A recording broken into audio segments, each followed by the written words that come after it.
た登場だよい。 Selamat pagi, Mina. One Piece chapter 1083 telah rilis dan masih anget-angetnya seanget pelukan mantan. Chapter 1083 berjudul Kebenaran di Hari Itu. Dan di dalam chapter ini kita kembali mendapatkan cover pesanan dari nakama yang bernama Mikuro. Dalam sampul tergambarkan sang Lord Bagina Doflamingo yang sedang leyeh-leyeh dengan menolong seekor piyek burung dengan memberikan makanan. Serta Doflamingo merelakan mantol hujan kesayangan dibuat serang tidur untuk anak burung tersebut supaya hangat. Lanjut kita masuk ke pembahasan chapter 1083. Tanpa ghosting lagi, siapkan kopimu, mari kita arungi. Panel dibuka dengan memperlihatkan kebahagiaan para anggota pasukan revolusi yang begitu riang melihat Sabo kembali dengan selamat di kerajaan Kamabaka. Di suatu ruang interogasi kerajaan Kamabaka, di sini terlihat para petinggi yaitu Sabo, Ivankov, dan Dragon sedang rebukan sesuatu yang benar-benar sangat serius dan begitu penting. Mukotimah dimulai dari Sabo, di mana saat ini tujuan kita telah berhasil. Ada 3 hal penting yang harus kita perhatikan. Pertama, secara resmi kita sudah mengangkat bendera perang kepada pemerintah dunia karena kita sudah membakar simbol dari Tenryubito. Kedua, kita telah menyelamatkan Kuma. Dan ketiga, kita membebaskan banyak para budak.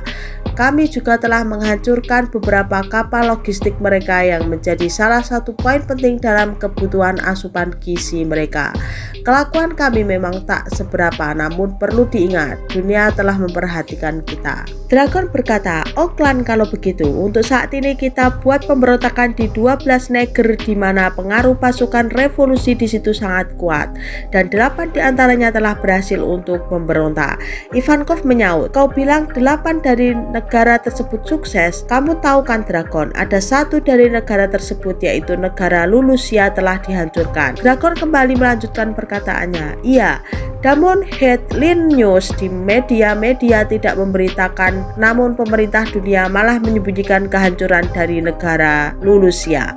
Tapi dari 7 negara yang sudah berani memberontak, mereka sudah memutuskan untuk tidak kembali memberikan pajak kepada para Tenryubito. Kita tahu kan, pajak di negeri Wakanda hanya untuk menyenangkan para pejabat pajak, bukan untuk rakyat dan negaranya. Selain itu, pasukan revolusi juga sudah menyerang pasukan pemerintah supaya tidak sampai ke Gorosei. Namun Marijoa terlalu tinggi juga sehingga sulit untuk melabrak ke sana. Biar mereka rasakan jika hidup dalam keadaan terkepung kelaparan dan kemiskinan." Hihahaha. Sabo pun berkata, "Ini adalah hasil dari proses kita selama ini." Dragon menjawab, "Betul, ini memang tidak akan menghentikan semua pasokan mereka, namun setidaknya mereka kita buat kewalahan dan berdampak pada mereka, dan mereka pasti tidak akan diam saja. Ingat, pertempuran ini baru akan dimulai. Mereka pasti akan mengerahkan para God Knight." Ivankov menyambung, "Sabo, sekarang kau adalah incaran utama mereka. Apa kau sekarang harus memanggilmu dengan Sang Kaisar Api?" Sabo menjawab, "Aku tak tertarik dengan gelar seperti itu. Aku bukan orang yang haus gelar, apalagi gelar sarjana magister, gelar jabatan lain dan lainnya. Itu tidak penting." Dragon menyaut, "Entah kebenaran apa yang terjadi di balik terbunuhnya Raja Cobra. Yang jelas media-media Pargoy menyebutmu sebagai seorang pahlawan. Di mata semua pasukan revolusi, figur otoritas di pemerintahan sangatlah dibenci karena mereka sudah menjadi dajjal. Pasti banyak pejabat yang haus akan kekuasaan, namun di dalamnya pasti masih ada orang yang memiliki jiwa baik dan kebijakan adil, dan Raja Cobra memiliki kualitasnya yang bagus. Namun sangat disayangkan banyak informasi hoak tentangnya menyebar lebih cepat." Sabo berkata, "Aku sangat merasa bersalah atas apa yang terjadi pada Raja Cobra, dan mungkin aku bisa hidup dengan cara ini. Setidaknya aku terus membantu menyalakan api pemberontakan." Panel kemudian memperlihatkan sebuah koran Pargoy dengan judul berita Sang Raja Kobra telah dibunuh. Di dalam koran Pargoy tersebut memperlihatkan sebuah foto Raja Kobra yang terkapar bersimbah darah di mana-mana, dan di sampingnya ada Sabo yang dituduh sebagai pelaku pembunuh utamanya. Ivankov sangat sedih melihat berita ini. Apa yang sebenarnya terjadi? Kami semua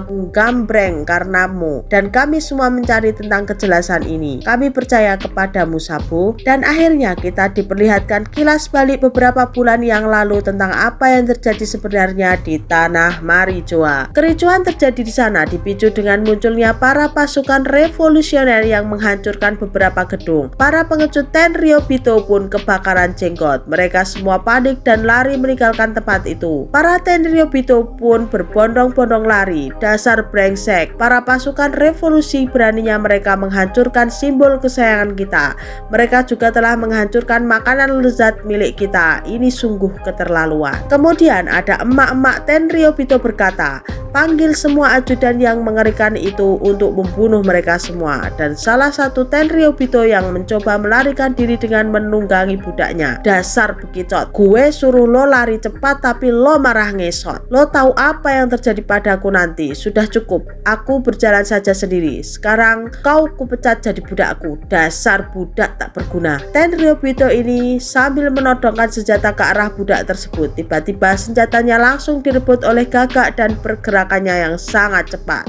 Dan itu adalah Karasu, komandan pasukan revolusi wilayah utara. Dia menggunakan teknik growing suit, dan burung gagak yang diciptakan Karasu ini bisa berbicara, dan gagak tersebut mengatakan pada budak tersebut, cepat lari, larilah kau ke arah timur. Seketika anak buah Tenryubito ini mencoba menembaki Karasu, namun sia-sia saja. Tembakan mereka menembus begitu saja ke tubuh Karasu seperti nembak air gitu. Salah satu anak buah mengatakan, kawal Saint Pluming ke tempat yang aman. Semuanya tembak dan ledakkan gagak itu sampai musnah. Dan lagi-lagi Karasu ditembaki, namun hasilnya tetap sama saja, tidak ada pengaruhnya. Karasu langsung menyerang para kroco dengan teknik Obelisot. Teknik ini menghancurkan semua kroco Tenryubito hingga terlontar dan meledak. Di sisi lainnya ada Lindbergh, komandan pasukan revolusi wilayah selatan. Lindbergh melihat ledakan yang diciptakan Karasu tadi. Dia benar-benar melakukannya di sana. Dan ada burung gagak milik Karasu melipir di atas Lindbergh dan berkata, cepat, paskan semua orang sekarang. Mereka sedang menuju ke sini. Lindbergh pun menjawab, siap abangku. Sementara di lokasi Karasu bertempur, tiba-tiba ada Admiral Angkatan Laut. Dia adalah Fujitora. Karasu pun memberi sambutan selamat datang kepada Fujitora dengan menggunakan teknik Crow Run Rencon, di mana teknik menciptakan banyak burung gagak yang sontak menyerang Fujitora. Kembali ke lokasi Lindbergh. Sesuai dengan pesan Karasu, dia harus membebaskan para budak, dan Lindbergh menguji para Tenryubito dengan teknik laser shooter. Seketika para Tenryubito terpontang-panting karena itu, sementara para budak menangis haru akan ini. Lindbergh berkata, cepat kalian semua kabur ke arah timur kota. Di wilayah lain ada Morley, komandan pasukan revolusi wilayah barat. Morley langsung berhadapan dengan salah satu admiral angkatan laut yang baru saja dilantik. Dia adalah Admiral Ryokugyu. Morley dengan santainya menghadapi sekelas admiral ini.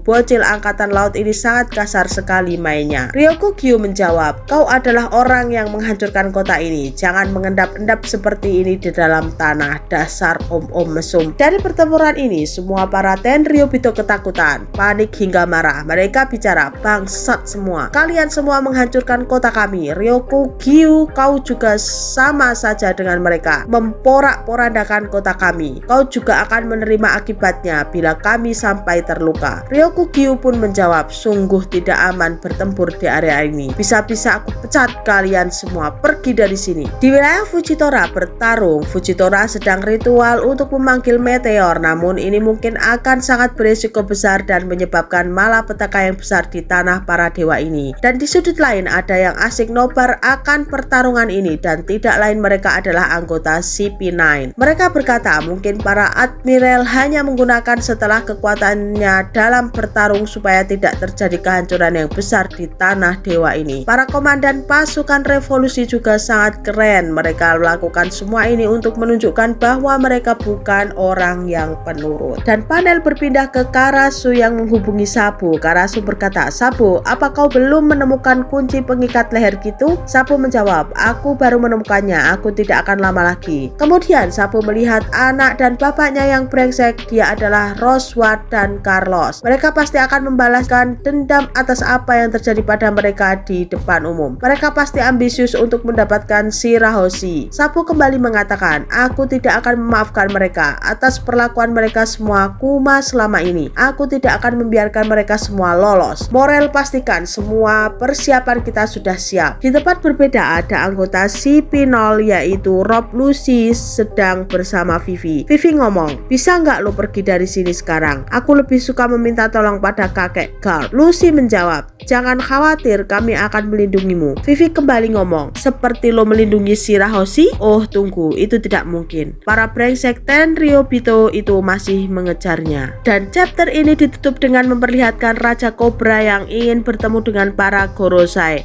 Salah satu penjaga berkata, hanya Raja Cobra saja yang boleh masuk dan bertemu dengan Gorosei. Yang lainnya mohon tunggu di luar. Dan Raja Cobra meminta ajudannya yaitu Pel dan Caka untuk mengikuti perintah penjaga pintu ini. Raja Cobra berkata, "Pel, Caka, ini tidak akan lama, santai saja. Kalau kalian menungguku di sini mungkin akan sangat membosankan. Jadi gunakanlah waktu kalian dengan bijak. Sebaiknya cari Vivi sekarang. Terkadang putriku suka usil dan nakal bila tidak diawasi." Oke, sampai di sini dulu ya Mina storytellingnya. Apabila ada sedikit noise atau kata-kata yang kurang berkenan, mohon dimaklumi dan dimaafkan. Terus dukung channel Mina Ona ini supaya bisa berkembang dan menyuguhkan kopi-kopi hangat untuk kalian semua. Terus subscribe dan nyalakan loncengnya. Salam Mina.